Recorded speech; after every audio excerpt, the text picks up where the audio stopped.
Hello friends, welcome to language facts. So आज हम अपने लेक्चर को कंटिन्यू करते हैं। आज हम करेंगे स्ट्रिंग्स। स्ट्रिंग्स होते क्या हैं? Strings are defined as an array of characters.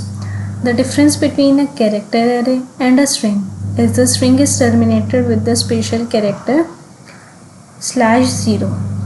तो स्ट्रिंग्स क्या होते हैं? एरे ऑफ कैरेक्टर्स हैं। जैसे हम नंबर्स का एरे बनाते हैं, ऐसे ही कैरेक्टर्स का एरे को हम क्या देते हैं? स्ट्रिंग्स। अब कैरेक्टर एरे और स्ट्रिंग में क्या फ़र्क होता है?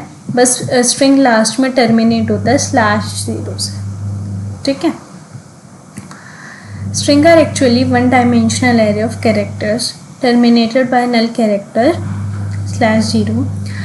Thus, a null terminated string contains the character that comprises the string followed by a null। तो नल टर्मिनेटेड स्ट्रिंग क्या होगी? मतलब एक स्ट्रिंग क्या होगी कि जिसमें कैरेक्टर्स भी और लास्ट में नल कैरेक्टर हो, वो प्रॉपर स्ट्रिंग कहलाएगी। The following declaration and initialization creates a string consisting of the word hello. Hello word का ये स्ट्रिंग हमने बना रखा है जिसमें कि सारे हमारे कैरेक्टर है और लास्ट में नल कैरेक्टर है। To hold the null character at the end of an array, the size of the character array contains the string is more than the number of characters in the word hello। तो array का size क्या लिखेंगे हम कि hello तो 5 words का है, लेकिन size हम एक बढ़ा के लिखेंगे 6 null character को include करके। ठीक है, size हमेशा एक ज़्यादा होगा। अब initialize कैसे करेंगे हम?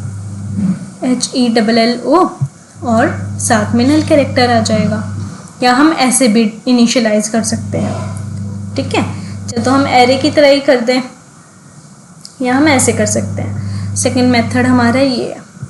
और you can input an string using scanf और gets। जैसे हम यूज़र से ले सकते हैं, यूज़र से scanf की हेल्प से लेते हैं, उससे ले सकते हैं। Following is the memory representation of the above defined string in C।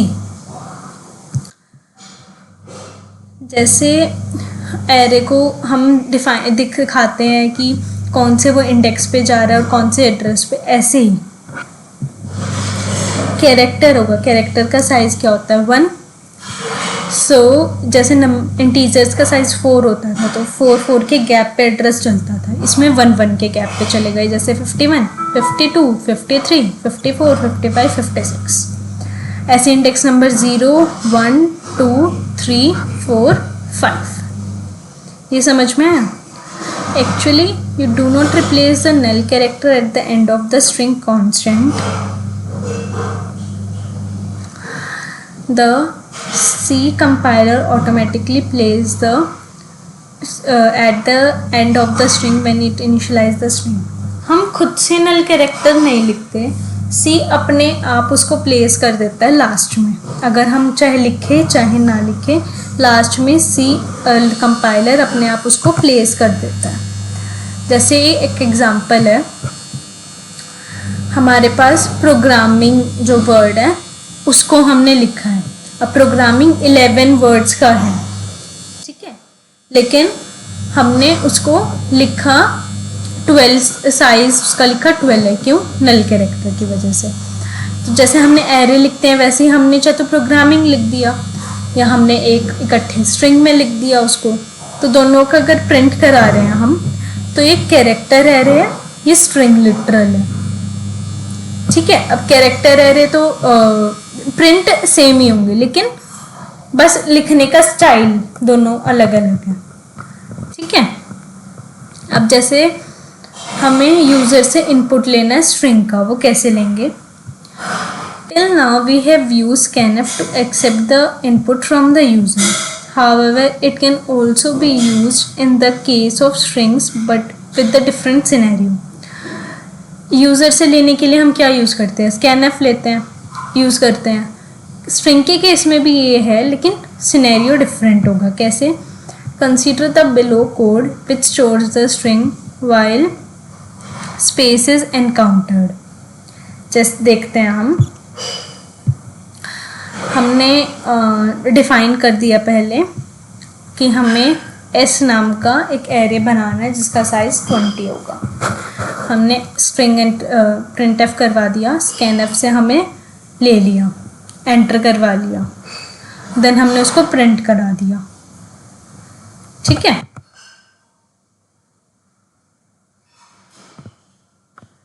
तो इसमें अब होगा क्या,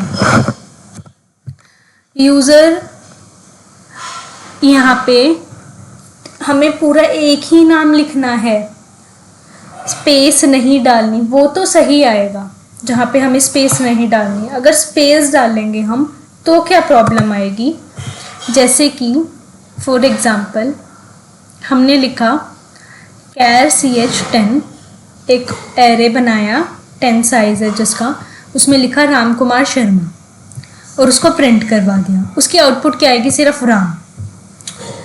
क्यों, उसको लगेगा स्पेस के बाद स्ट्रिंग ख़त्म हो गई। ठीक है, तो अब ये तो हमारे लिए प्रॉब्लम है। इस प्रॉब्लम का सॉल्यूशन क्या हो वो हम नेक्स्ट क्लास में देखेंगे। अभी के लिए इतना ही रखते हैं। नेक्स्ट क्लास में हम इन प्रोग्राम्स की पहले कंपाइलर के ऊपर प्रैक्टिस करेंगे, देन इसका सॉल्यूशन भी देखेंगे। आज के लिए इतना ही। इस वीडियो को देखने के लिए थैंक यू। इस चैनल को सब्सक्राइब करने वालों का आभार।